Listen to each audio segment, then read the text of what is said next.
a appelé cette partie de l'exposition Paris est une île. D'abord, c'est une référence au roman de Hemingway, Paris est une fête, qui faisait référence à la présence des Américains à Paris pendant l'entre-deux-guerres et qui ont utilisé véritablement Paris comme un lieu qui n'était pas tout à fait la France ni tout à fait l'Amérique et dans lequel ils avaient une totale liberté de créer et qui leur offre finalement une liberté économique, sociale, politique, parfois raciale, parfois même intime et personnelle. La peinture qu'ils développent à Paris est d'abord absolument immense en échelle, très colorée, qui n'est ni véritablement de l'expressionnisme abstrait américain, ni véritablement de l'abstraction lyrique française, mais qui crée un espace qui leur appartient.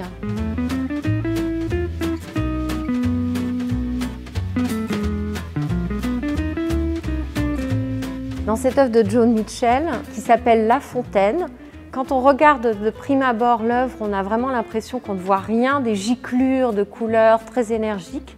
Et quand on regarde un peu plus près, on retrouve finalement la forme traditionnelle des fontaines parisiennes.